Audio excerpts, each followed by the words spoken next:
Muchas bendiciones, hermanos amados. Les saludo en el amor de Cristo en esta hora con mucho gozo, con mucha alegría. Y quiero aprovechar bien este tiempo hoy porque hay un tema que ha estado rondando en mi corazón y que quiero compartirlo porque creo que es de demasiada importancia para la iglesia, de demasiada importancia, de tremenda importancia para nosotros, pues tiene que ver con el cimiento de nuestra fe. ¿Ya? Yo le he puesto por título a este tema, la doctrina, el cimiento de la fe. Yo creo que una de las cosas demasiado importantes que a nosotros debería llamarnos la atención y debería llamarnos a mucha preocupación es precisamente el tema de la doctrina. Ya porque la doctrina es el cimiento de lo que creemos. La doctrina es el piso de la fe que nosotros tenemos.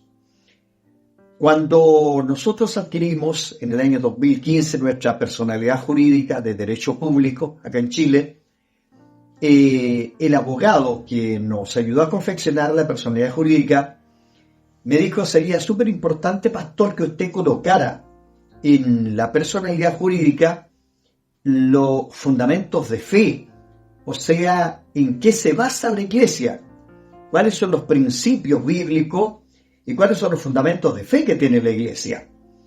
Y a mí me pareció demasiado importante porque eso es de alguna manera que nosotros tengamos claro en qué creemos, por qué creemos, ya, y en qué nos avalamos para creer en lo que predicamos. Entonces, el tema de esta oportunidad lo vamos a titular La doctrina, el cimiento de la fe.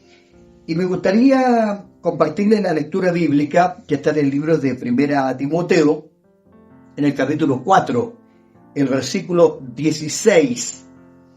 Dice de esta manera: ten cuidado de ti mismo y de la doctrina. Persiste en ello, pues haciendo esto te salvarás a ti mismo y a los que te oyeren. Ya lo voy a repetir. Ten cuidado de ti mismo y de la doctrina. Persiste en ello, pues haciendo esto te salvarás a ti mismo y a los que te oyeren. Hermanos amados o pastores, quien sea que puedan escuchar o ver este tema, yo creo que nosotros, más que preocuparnos por la cantidad de gente que pueda albergar nuestra iglesia, ya sean 10, 50, 100, 500, 1000 o 3000 personas, debiera puntualmente haber en nosotros una preocupación por qué es lo que le vamos a entregar a las personas que lleguen a la iglesia. Me refiero en cuanto a cómo direccionarlos al objetivo principal de la iglesia. Porque para mí, y lo voy a decir con mucho respeto, en mi humilde opinión, la iglesia no debería ser una empresa. No, la iglesia no debería ser como algo que alimente mi ego, que alimente mi vanidad, como para que la gente diga: ¡wow! ¡Qué harta gente tiene el pastor! ¡Qué grande es esa iglesia! Porque a veces confundimos, hermano, la iglesia bendecida y la confundimos por la cantidad de personas que tiene o por la calidad o la clase social de las personas que asisten. Yo creo que la iglesia bendecida es la iglesia que sabe para dónde va. Es la iglesia que tiene claro el propósito para el cual Cristo fundó la iglesia. Y Cristo fundó una iglesia para que las personas que ahí lleguen conozcan primero a Jesucristo como Señor y Salvador de nuestras vidas. Luego sean discipulados hacia el objetivo por el cual Cristo murió en la cruz, que es la salvación de nuestra alma. Entonces, y que la gente se simiente en eso que la gente eche raíces en eso y que la gente pueda tener claro el objetivo central de la iglesia. Amén. Primero veamos qué se entiende por doctrina, que eso es súper importante. Estuve analizando el tema, estuve buscando, y dice que doctrina es un conjunto de enseñanzas que se basan en un sistema de creencias. Se trata de principios acerca de una idea o filosofía, por lo general con valor universal. Y nosotros, hermanos, tenemos que entender de que el Evangelio de Jesucristo, las buenas noticias de Cristo, obvio que son a nivel universal, porque Cristo murió por el mundo entero, o sea, murió por todas las personas, ya de los 5 continentes, de toda lengua, lengua, raza, etnia y de todo. Entonces, pero las Escrituras, la palabra de Dios, definen la doctrina de Cristo como esto: es el ejercer la fe en Jesucristo y en su obra redentora, basada en el arrepentimiento, en el bautismo en agua y en el Espíritu Santo, fidelidad de los creyentes a Dios y perseverancia hasta el fin. Amén. Así se define en la Biblia, en las Escrituras, el tema de la doctrina de Cristo estoy hablando yo, ¿ya? La obra redentora del Señor, el arrepentimiento, el bautismo en agua y en el Espíritu Santo, la fidelidad de los creyentes en Cristo y la perseverancia hasta el fin, como lo dice el libro de Apocalipsis. Ya el que persevera hasta el fin, este será salvo. La doctrina, hermano, está relacionada primero con la obediencia. Este es uno de los principios claves de la doctrina. Uno de los principios claves de toda doctrina es obediencia, o sea, sujeción a lo que hemos creído. Luego también tiene una relación muy cercana con la disciplina. La disciplina es la forma en que yo llevo adelante lo que he aprendido, el orden, el carácter y el testimonio. Estas 5 cosas, hermano, son muy estrechamente relacionadas con el tema de la doctrina: obediencia, disciplina, orden, carácter y testimonio. En el caso nuestro como iglesia y como cuerpo de Cristo, la doctrina comienza con el conocimiento de Dios. O sea, es imposible que yo pueda llegar a conocer a Cristo si primero no conozco las Escrituras. Y las Escrituras a mí me van a mostrar como personaje principal de todo a Dios. O sea, el centro de todo este libro es Dios. O sea, es Cristo, el Señor. Ya, porque el mensaje central de la Biblia, desde Génesis y Apocalipsis hasta Apocalipsis, es la salvación del ser humano. Por eso es que nosotros encontramos reflejado a Cristo en cada libro de la Biblia. En cada libro de la Biblia está reflejado Cristo. De una u otra manera está Cristo reflejado en cada uno de los 66 libros de la Biblia. Entonces, en el caso nuestro como iglesia, como cuerpo de Cristo, la doctrina comienza ¿dónde? Comienza con el conocimiento de Dios. A ver si vamos al Evangelio de Juan, capítulo 17, ¿no? Juan capítulo 17, y en el versículo 3, ahí tenemos algo que nos va a afianzar esta parte. Versículo 3, ¿ya? Juan 17, 3 dice: y esta es la vida eterna, que te conozcan a ti, el único Dios verdadero, y a Jesucristo, a quien has enviado. Entonces, el principio de la doctrina de la iglesia, me estoy refiriendo de nuestra iglesia como cuerpo de Cristo, está aquí basada en el capítulo 17 del Evangelio de Juan, versículo 3. Y esta es la vida eterna, que te conozcan a ti, el único Dios verdadero, y a Jesucristo, a quien has enviado. ¡Qué tremendo! A ver si vamos al libro de Jeremías, en el capítulo 9. Jeremías capítulo 9, versículos 23 y 24. Acá también tenemos algo que nos va dando luz acerca del tema de la doctrina bíblica, ya la doctrina de la iglesia basada en la Biblia. 22 y 23, dije, no, 23 y 24. Dice, así dijo el Señor, no se alabe el sabio en su sabiduría, ni en su valentía se alabe el valiente, ni el rico se alabe en sus riquezas. Ponga atención a esto. Mas alábese en esto el que se hubiere de alabar, en entenderme y conocerme, que yo soy Jehová, que hago misericordia, juicio y justicia en la tierra, porque estas cosas quiero, dice el Señor. Entonces, hermano, en este punto de cómo comienza o cuál es el cimiento de la doctrina nuestra como iglesia, como cuerpo de Cristo, lo tenemos basado en estos dos versículos. Juan capítulo 17, verso 3, y Jeremías capítulo 9, versículos 23 y 24. Hermano, la doctrina es un tema demasiado importante, pues tiene que ver con esto, mire, escuche, tiene que ver con lo que yo creo, en quién creo y por qué lo creo. Es súper importante, porque hay que decir, mire, yo creo en esto, pero ¿por qué cree en eso? ¿Por qué? ¿Ya? ¿Quién es el sujeto importante en lo que usted cree?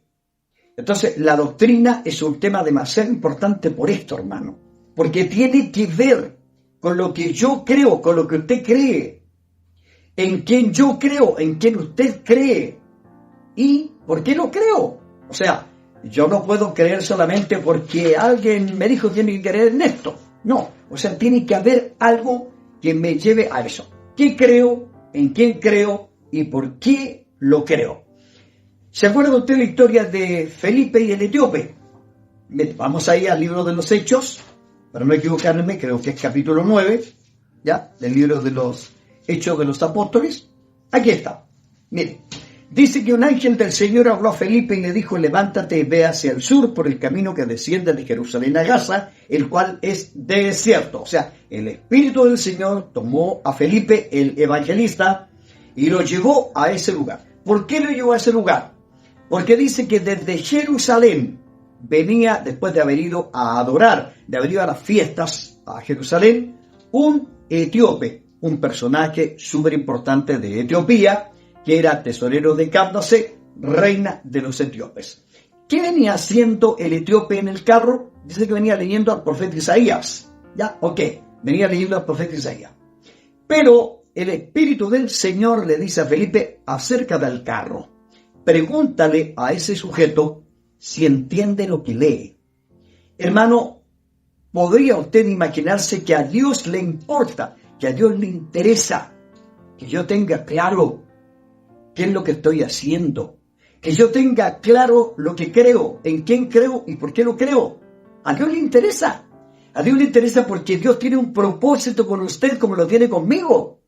Entonces, tomó a Felipe, al evangelista, el Espíritu Santo, el Espíritu del Señor, lo llevó al carro y le dijo, pregúntale si entiende lo que lee.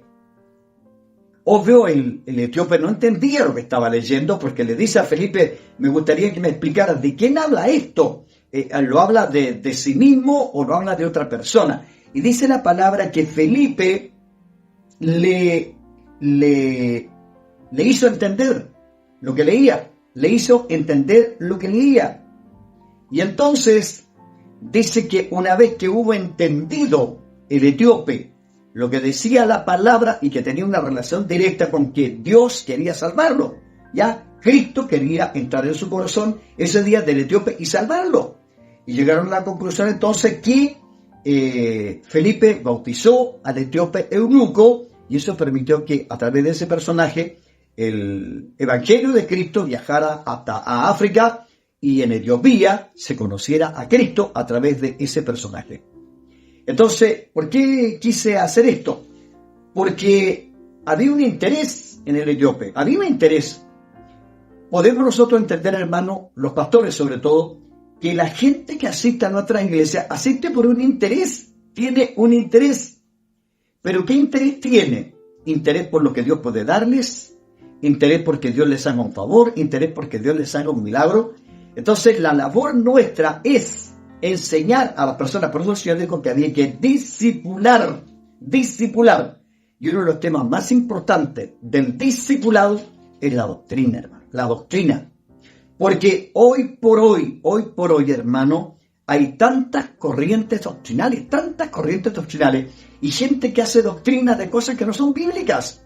Hacen doctrinas de cosas que no son bíblicas. Y entonces ahí es donde el apóstol Pablo le dijo a Timoteo, ten cuidado de ti mismo. O sea, yo, pastor, usted, predicador, usted, pastor, primero nosotros tenemos que tener mucho cuidado con la doctrina. ¿En qué hemos creído? ¿Por qué hemos creído? ¿Ya?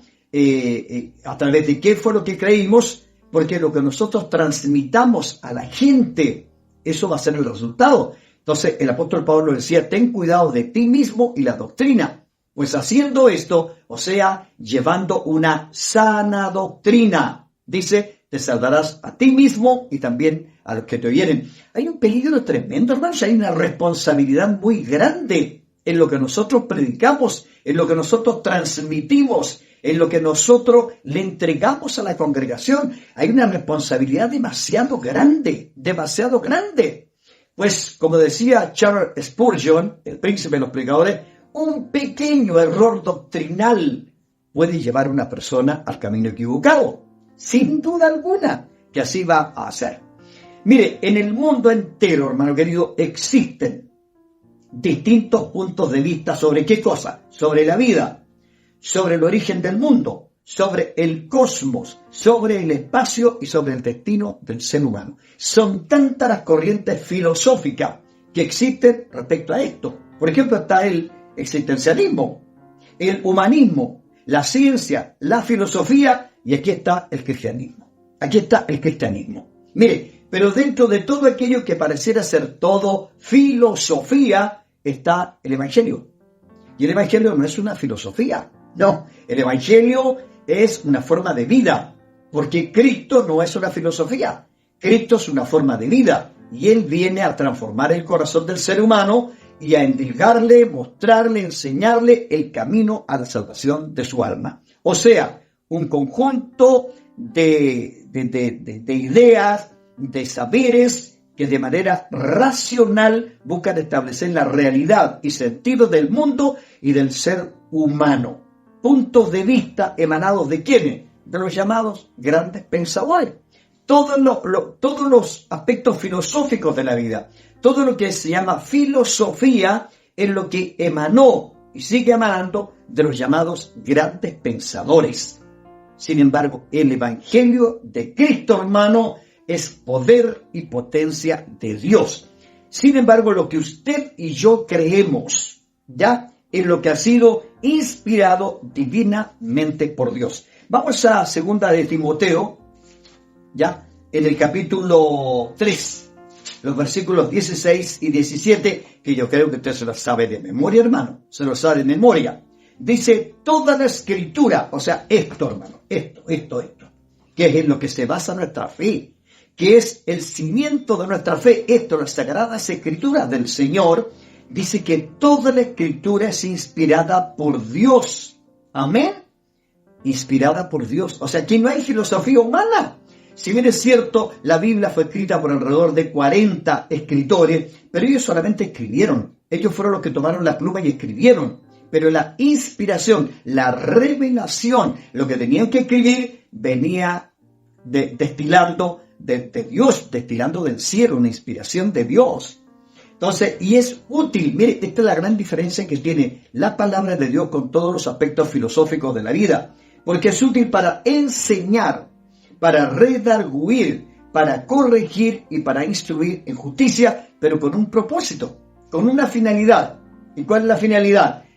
Que el hombre de Dios, o sea, los que fuimos apartados por el Señor, llamados por el Señor, los que venimos de haber tenido una vida oscura en el pasado, pero que hoy estamos en Cristo, como lo dice nuestro hermano el apóstol Pedro, que nos sacó de las tinieblas para que nos hiciéramos la luz admirable de Cristo, a fin de que el hombre de Dios, o sea, usted y yo, sea perfecto. O sea, una filosofía no perfecciona a una persona. El Evangelio sí, porque es poder de Dios. Y sea enteramente preparado para toda buena obra. Ahí está el propósito de la doctrina de Dios, para nosotros, prepararnos el Señor para toda buena obra. Mire, Pablo le encomendó a Timoteo hacer mucho énfasis en la doctrina de Cristo. La Biblia hoy nos hace mucho énfasis a nosotros, los pastores, los predicadores, los evangelistas, los que tenemos el privilegio de transmitir el mensaje de Cristo. Dios nos hace mucho énfasis en este punto, en la doctrina de Cristo, hermano, en la doctrina de Cristo y en la pureza de ella. Yo, que he tenido el privilegio, hermano, por esa misericordia tremenda de Dios, de estar varias veces en los Estados Unidos, en Los Ángeles, en California, me he encontrado con una cantidad de personas que dicen: nosotros somos de la sana doctrina, nosotros tenemos la sana doctrina, nosotros hemos escogido la sana doctrina. Y la gente habla y habla y habla de la sana doctrina. Mire, escuche lo que dice el libro de Timoteo en la segunda carta, ya, en el capítulo 3, los versículos 14 y 15. Ponga atención a estos versículos. Pero tú, le dice Pablo a Timoteo, persiste en lo que has aprendido y te persuadiste. ¿Qué significa la palabra persuadir? O sea, es lo que me hizo entender, es lo que me hizo reaccionar, es lo que me hizo tomar una actitud, tomar una decisión, ¿ya? Sabiendo de quién has aprendido. Ahora, ¿de quién aprendió el apóstol Pablo? Dice que aprendió de su abuela Loida y de su madre Eunice. Por cuanto Pablo lo ve, dice que en él hay una fe no fingida, que fue la que le sembraron su abuela y su mamá. Y dice, y que desde la niñez ha sabido las sagradas escrituras. O sea, esto, hermano, esto. Yo tengo ahí una biblioteca, hermano. Tengo muchos libros afines, que es donde consulto, tengo diccionarios, tengo grandes temas bíblicos, tengo libros de temas importantes, fundamentos de la fe cristiana. Pero para mí el libro principal es este, es la Biblia. La Biblia, este libro de 66 libritos, es el que a mí me aconseja y es el que a mí fundamenta mi fe. Entonces, hermano querido, le dice el apóstol Pablo, pero tú persiste. ¿Qué significa persistir? Mantente en eso. Sé fiel a eso. No te muevas de lo que aprendiste y te persuadió sabiendo de quién lo aprendiste.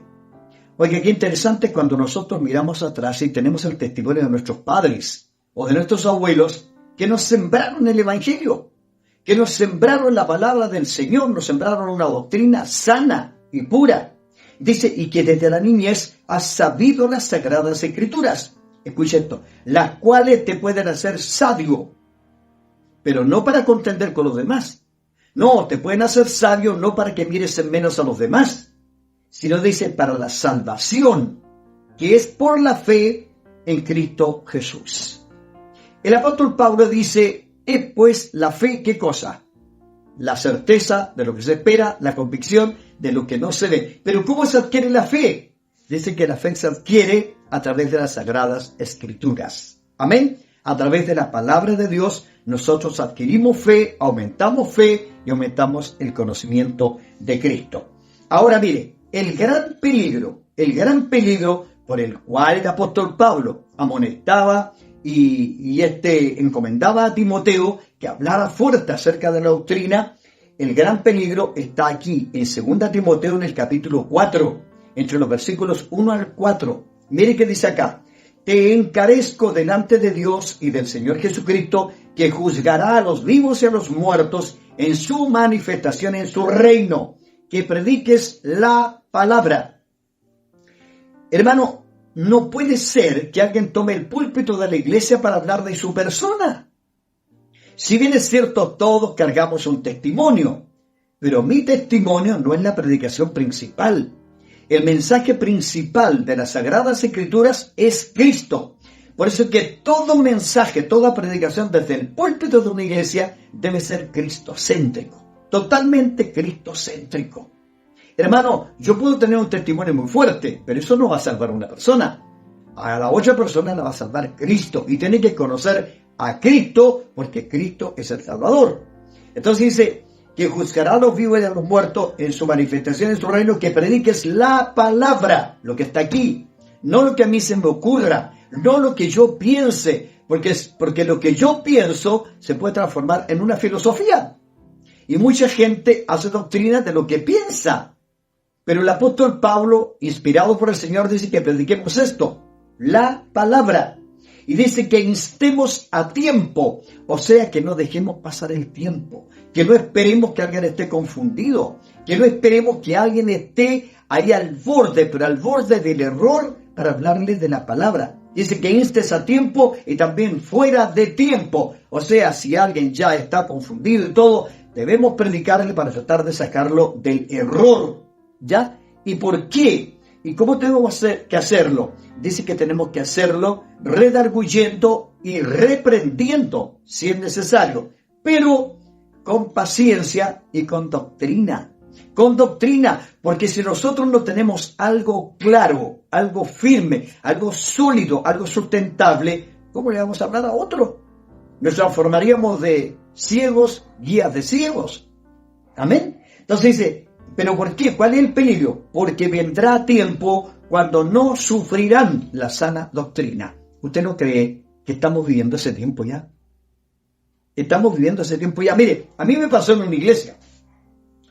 Yo fui a predicar a una iglesia y llevaba un tema acerca de la familia conforme al corazón de Dios. O sea, ¿qué es lo que es una familia? ¿Dónde parte una familia? ¿Cómo se conforma un matrimonio? Ya, el matrimonio que está en la Biblia.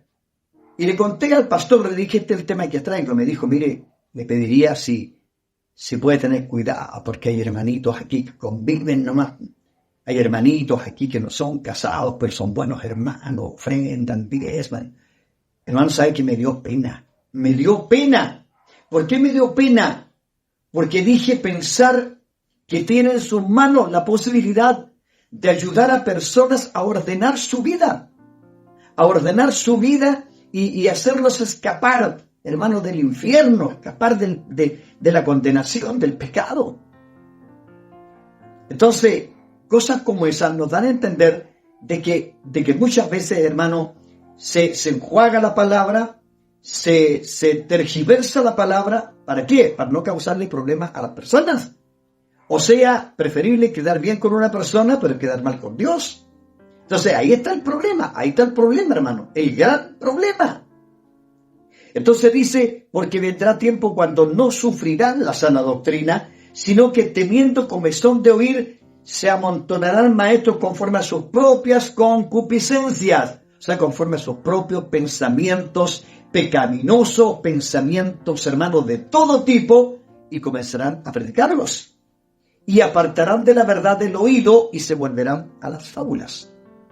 Ese es el gran peligro por el cual, hermano, el apóstol Pablo insta a Timoteo que tiene que predicar la sana doctrina, que tiene que predicar la palabra. Y eso es la sana doctrina. Ahora, hoy tampoco quiero alargarme mucho para no aburrirle. ¿Cómo puedo yo y cómo puede usted reconocer la sana doctrina?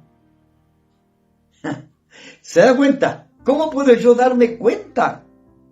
¿Cuál es la sana doctrina? Si alguien viene y dice, mire, yo traigo un mensaje acerca de la sana doctrina, ¿cómo puedo yo darme cuenta si efectivamente es o no es una doctrina sana? Punto 1. Porque la sana doctrina no se contradice con ninguna verdad de la Biblia. Punto 1.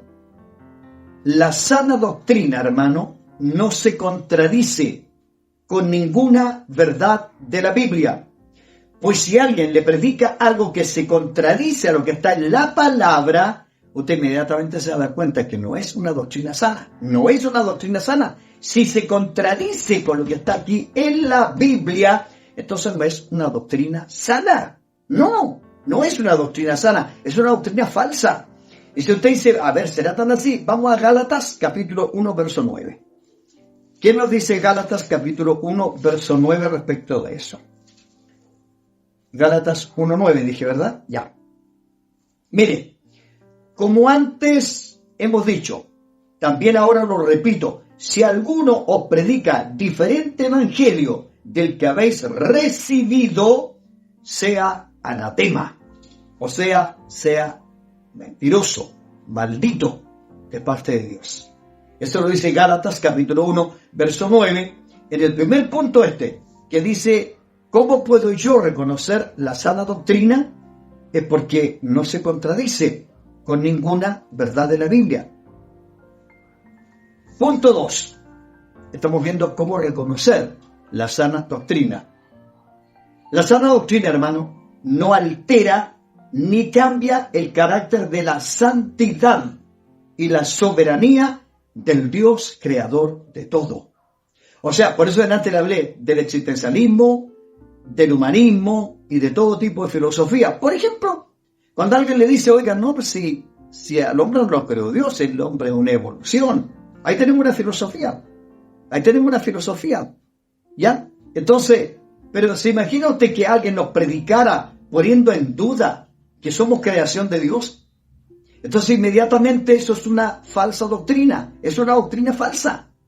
¿Por qué? Porque la sana doctrina no puede alterar, menos cambiar el carácter de la santidad y la soberanía del Dios creador de todo.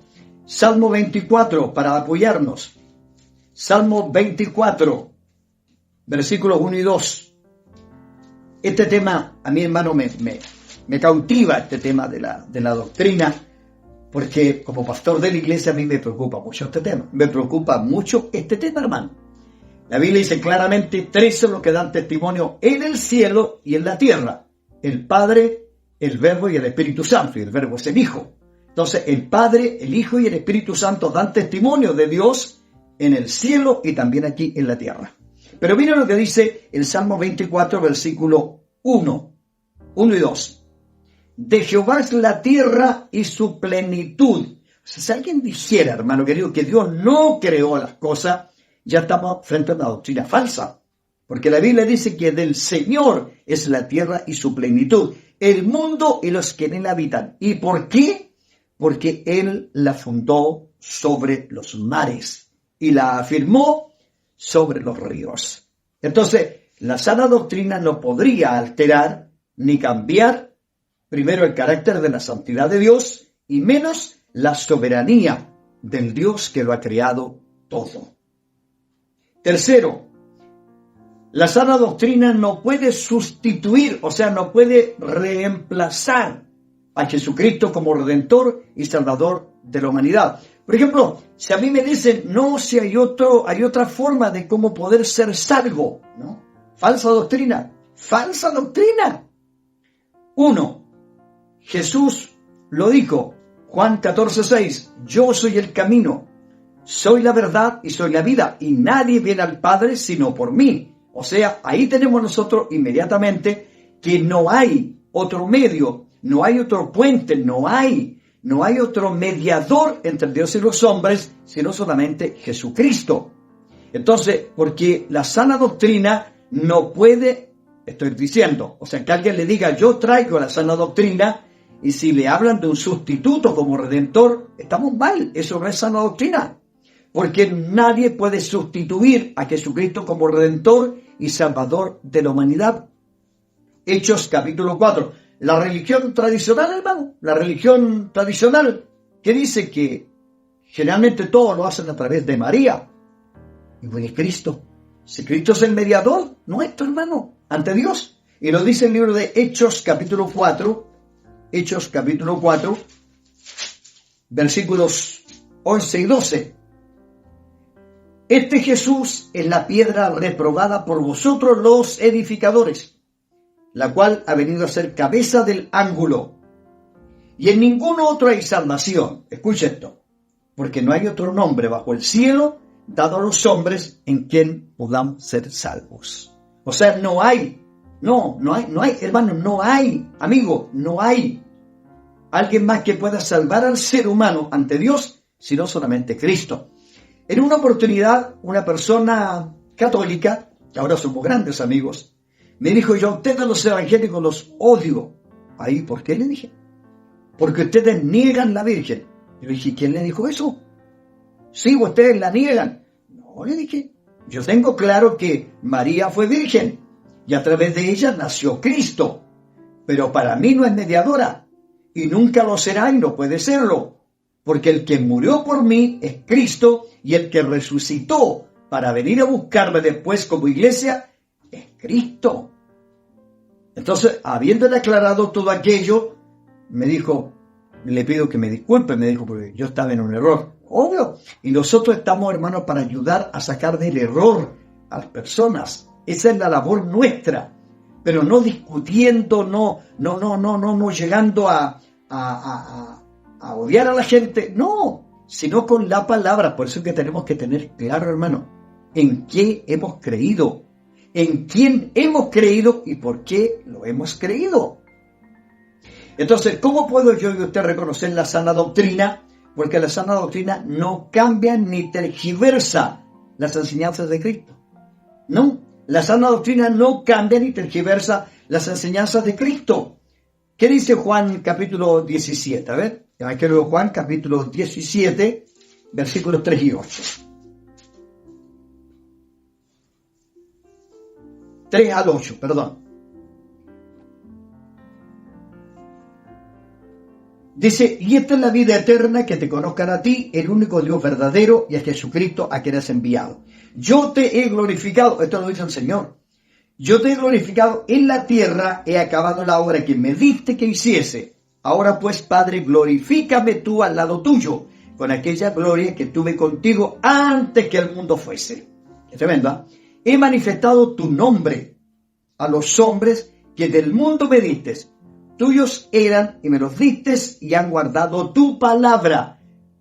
¿Se da cuenta? Ahora han conocido que todas las cosas que me has dado proceden de ti. Y este versículo es importante. Porque las palabras que me diste les he dado. O sea, Cristo no habló tampoco lo que él quiso decir. No, él habló lo que el Padre le dijo que le dijera a la gente. Dice, y ellos las recibieron. Y han conocido verdaderamente que salí de ti y han creído que tú me enviaste. Entonces, cuando hablamos de sana doctrina, estamos hablando de algo que no cambia ni tergiversa las enseñanzas de Cristo. Tengo 3 puntos más que solamente los voy a leer para no alargar mucho este tema. ¿Cómo puedo yo y usted reconocer la sana doctrina? ¿Ya? Porque la sana doctrina, hermano, estimula a la consagración. La sana doctrina estimula al ser humano a la consagración y a la santidad en Dios. Si hay algo que le dice a usted que le predica, no le importa si total Dios es amor y Dios va a tapar eso, hermano, estamos mal.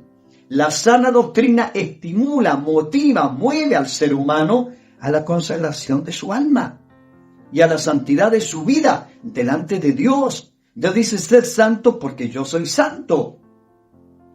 ¿Qué más?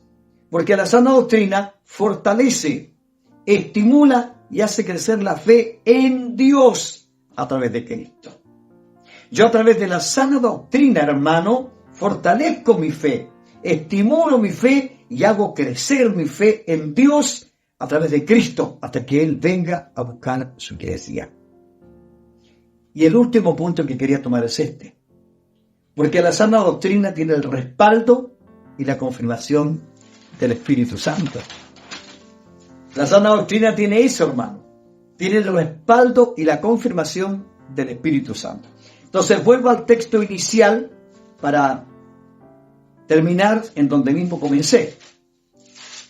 Donde dice Pablo a Timoteo, ten cuidado de ti mismo y de la sana doctrina. Primero, hermano, tengo que cuidarme yo.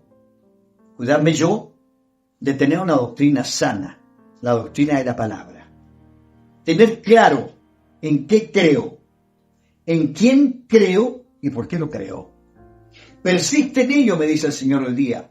Ya no le habla Pablo a Timoteo, nos habla a nosotros. Persiste en ello, o sea, mantente en ello. Pues haciendo esto te salvarás a ti mismo y a los que te oyeren. ¿Se imagina, hermano, que yo tengo este privilegio de usar esta aplicación para hablar de la palabra? y que estuviera hablando cosas equivocadas y tergiversadas.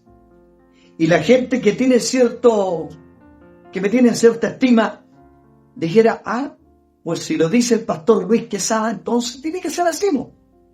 Y yo podría estar llevando al error a muchas personas. ¿Y cuántos de los que tienen la responsabilidad y el privilegio de hablar la palabra, a veces no nos preocupamos de la doctrina? Nos preocupamos a veces de entretener a la gente, de que venga la gente, que venga la gente. Mientras más gente tenga, mejor nombre voy a tener yo.